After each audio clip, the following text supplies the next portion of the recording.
കൊല്ലം കടക്കലിൽ പ്രായപൂർത്തിയാകാത്ത പെൺകുട്ടിക്ക് നേരെ ലൈംഗിക അതിക്രമം. സ്കൂൾ വിട്ടുവരുന്ന വഴി മന നനയാതിരിക്കാൻ ബസ് സ്റ്റോപ്പിൽ കയറി നിന്ന് 2ാം ക്ലാസ്സുകാരിക്ക് നേരെയാണ് ലൈംഗിക അതിക്രമം ഉണ്ടായത്. പ്രതിയെ നാട്ടുകാർ ഓടിച്ചിട്ട് പിടികൂടി പോലീസിന് കൈമാറി. ആറ്റുപുറം സ്വദേശിയായ ഷൈജു ആണ് പിടിയിലായത്. വിവരങ്ങളുമായി എസ് വിനീഷ് ചേരുന്നു കൊട്ടാരക്കരയിൽ നിന്നും. വിനീഷ്, ഇത് എന്നാണ് ഈ സംഭവം ഉണ്ടായത്? ഈ സംഭവം നടന്ന ഉടൻ തന്നെ പ്രതിയെ പിടികൂടാൻ പോലീസിന് കഴിഞ്ഞിരുന്നു?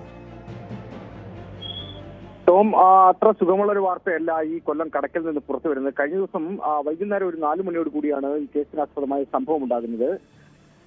2ാം ക്ലാസ് വിദ്യാർത്ഥിനിയാണ്. കുട്ടി സ്കൂളിൽ പോയിട്ട് സ്കൂൾ ബസ്സിൽ വന്നിറങ്ങുന്നു. അങ്ങനെ തൊട്ടടുത്തുള്ള ഒരു ബസ് സ്റ്റോപ്പിൽ കാത്തിരിക്കുന്നു. അതായത് ഈ കുട്ടിയുടെ അമ്മയാണ് എല്ലാ ദിവസവും വന്ന് വിളിച്ചുകൊണ്ട് പോകുന്നത്. കഴിഞ്ഞ ദിവസം വരാൻ അല്പം വൈകിയത് കൊണ്ടാണ്. തന്നെല്ലാം മഴയുള്ളൊരു സമയം കൂടിയായിരുന്നു. കുട്ടി ആ കാത്തിരിപ്പ് കേന്ദ്രത്തിൽ ഇരുന്ന സമയത്താണ് ആ പ്രദേശവാസിയായ ഒരാൾ, ഈ ഷൈജു എന്നാണ് അയാളുടെ പേര്, അയാളുടെ നിർമ്മാണ തൊഴിലാളിയാണെന്നാണ് പറയപ്പെടുന്നത്. ഇയാൾ സൗഹൃദം നടിച്ച് ഈ കുട്ടിയുടെ അടുത്ത് എത്തുന്നു. ഈ കുട്ടിക്ക് സാധാരണയായി ഈ കുട്ടിക്ക് അറിയാവുന്ന ഒരാൾ കൂടിയാണ്. അപ്പോൾ ഈ അവസരം മുതലാക്കി ഈ കുട്ടിയോട് വലിയ രീതിയിൽ സൗഹൃദം നടിച്ച് അടുത്ത് കൂടിയിട്ട് കുട്ടിയെ ഉപദ്രവിച്ച ഒരു സാഹചര്യമായിരുന്നു ടോം ഉണ്ടായത്. ഉടൻ തന്നെ കുട്ടി നിലവിളിച്ച് കരഞ്ഞു. ഈ കരച്ചിൽ കേട്ടാണ് നാട്ടുകാർ ഓടിയെത്തുന്നത്.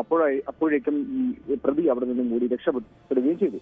അങ്ങനെ നാട്ടുകാർ വലിയ രീതിയിൽ തെരച്ചിൽ നടത്തിയാണ് തൊട്ട് അടുത്തുള്ള ഒരു കാട്ടിൽ ഒളിച്ചിരുന്ന ഈ ഷൈജു എന്ന പേരുള്ള ഈ പ്രതിയെ കൈയോടെ പിടികൂടി പോലീസിൽ ഏൽപ്പിക്കുകയും ചെയ്തത്. വളരെ ഒരു ഞെട്ടലോടെയുള്ള ഒരു സംഭവം തന്നെയാണ് കഴിഞ്ഞ ദിവസം ഉണ്ടായത്. 2ാം ക്ലാസ്സുകാരിയായ, നമുക്കറിയാം 2ാം ക്ലാസ്സിലൊക്കെ പഠിക്കുന്ന ഏകദേശം ഒരു 6 വയസ്സ് അല്ലെങ്കിൽ 7 വയസ്സിനപ്പുറം പോവില്ല. ഇങ്ങനെ ഒരു കുട്ടിയെ ഇത്തരത്തിലുള്ള ഒരു അതിക്രമം കാട്ടിയ ഒരു സാഹചര്യം ഉണ്ടായത്. എന്തായാലും പോലീസ് ഇയാളെ പിടികൂടിയിട്ടുണ്ട്. ഇന്ന് തന്നെ റിമാൻഡ് ചെയ്യുമെന്നാണ് ടോം നമുക്കറിയുന്നത്. തീർച്ചയായും ഒരു 6 വയസ്സ്, നേരത്തെ വിനീഷ് സൂചിപ്പിച്ചാൽ 6 or 7 വയസ്സ് മാത്രം പ്രായമുള്ള ഒരു പെൺകുട്ടിക്ക് നേരെ ലൈംഗിക അതിക്രമം നടത്തണമെങ്കിൽ ഇയാളൊരു ലൈംഗിക വൈകൃതമുള്ള വ്യക്തിയായിരിക്കണം. ഇതിനു മുൻപ് ഏതെങ്കിലും സമാനമായ കേസുകളിൽ പിടിക്കപ്പെട്ടിട്ടുണ്ടോ? പ്രതിയാകപ്പെട്ടിട്ടുള്ള വ്യക്തിയാണോ ഇയാൾ? അത്ര നമ്മൾ കാര്യങ്ങൾ അന്വേഷിച്ചായിരുന്നു ടോം. പോലീസിൽ അതൊന്നും അറിയാൻ കഴിയുന്നത് അയാൾ മുൻപ് ഇത്തരം കേസുകളിലൊന്നും പ്രതിയായ ആളല്ല എന്നാണ് അറിയുന്നത്. പക്ഷെ സമീപത്തെ നിർമ്മാണവുമായിട്ട് ബന്ധപ്പെട്ട് നിർമ്മാണ മേഖലയിലൊക്കെ ജോലി ചെയ്ത് ഉപജീവനം നടത്തി വന്നിരുന്ന ഒരാളാണ്.